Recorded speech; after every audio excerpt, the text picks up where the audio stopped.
Hi everyone, it's Mel. Hope everyone is doing well and that your summers are off to a great start. I just wanted to reach out and address a topic that I'm being asked about a lot, which is refinancing.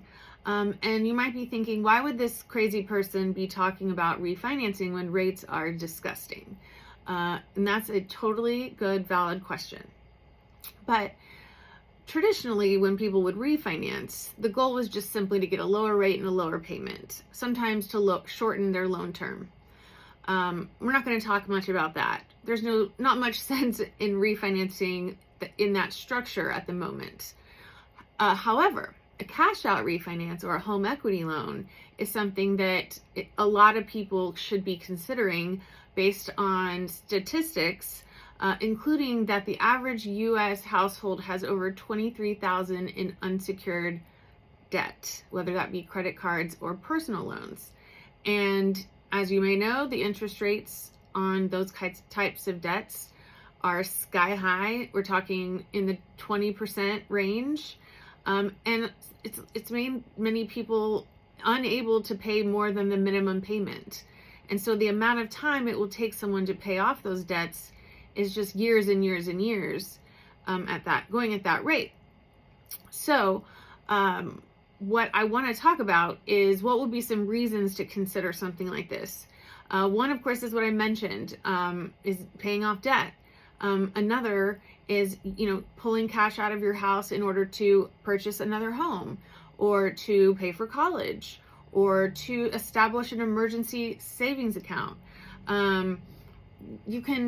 It's really up to you. You can use the cash for whatever you wish, but, you could also eliminate mortgage insurance. That's another good one. Let's talk about home equity. So there's a lot of home equity in the U.S. The average homeowner has over $200,000 in equity that could be tapped into. That's a lot. Like we've seen some markets just drastically appreciate over the last decade. And if people bought 10 years ago, they're sitting on quite a bit of equity. So if your interest rate is decent, you may be like, well, why would I want to not keep that loan? Why would I want to take out a whole new loan? And the answer is because we can pay some of those things off and reduce your cash outflow each month. So what I would suggest is if you're wondering, hey, is this something that might be good for me? We can get on a phone call or a Zoom and we can analyze what your monthly debts are, what the balances are, what the rates are, and I can run an amortization schedule that would show you, hey, if you held on to the loan you have and the debts you have and paid them on the schedule you're currently paying them, here's how much that would cost you in 3 years, 5 years, 10 years, however many years, so that you can see on paper if this is something that you should consider. I just recently did a loan for some people who went from a 3.25% interest rate up to 7.5%. We did a cash out refinance, but they paid off every penny of debt they had, including their auto loans, which ended up saving them a couple $1,000s a month. So now they just have the one payment, they have no car payments, and if they just took the money they were saving on those things, they could apply that to their mortgage and pay it off faster. So we can get creative on all of this stuff, but it's going to depend on each person, what makes sense. And that's what you have me for, is to help analyze, what might be a good path for you. Okay, so real quick, if you are thinking about applying for a refinance loan, awesome. I'm here for you. Call me, text me, whatever. But if you haven't checked your credit recently, I highly recommend checking your credit at least once a year. A free report is totally fine, just to make sure there's no funk on there, stuff you don't know about, whatever. Because obviously the lower your credit score, the higher your interest rate goes. And we want to get you the best possible terms.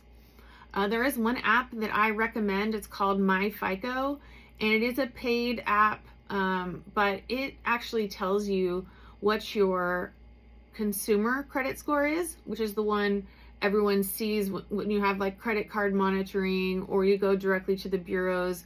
That's just your score for consumer purposes. It doesn't mean anything to a mortgage company.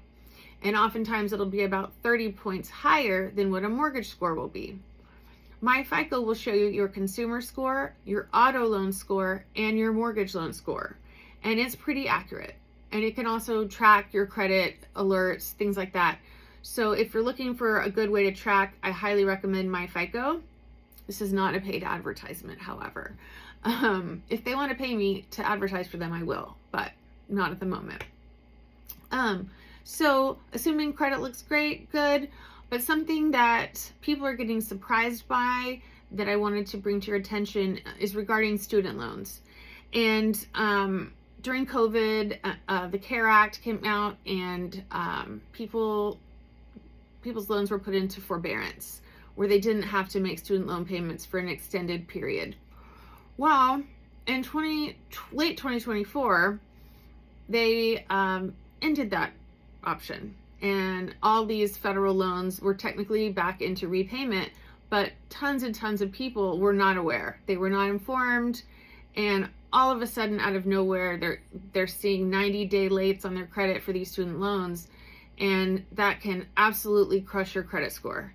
So if you have student loans, it's extra important that you're checking your credit and making sure that if your loan was in forbearance, that you've got it in repayment. They have lots of different repayment plans for people. So just be mindful of that. So if you have a 2.5% interest rate and no debt, you probably stopped watching this a while ago, but good for you if that's the case. If not, let's just have a chat. We'll run the numbers. We'll see what it looks like. We'll see if it makes sense. If it doesn't, I'll absolutely tell you it doesn't make sense. If it would make sense if rates drop to 0.5%, then I'll set a reminder that when rates drop 0.5% to reach back out, and we can revisit it at that time. So just know I will always be honest and transparent with you about my recommendations. And I truly, truly, from the bottom of my heart, thank you for your continued trust and faith in me. I love being your mortgage person, and I love you guys. So reach out anytime, and I hope to hear from you soon. Thanks.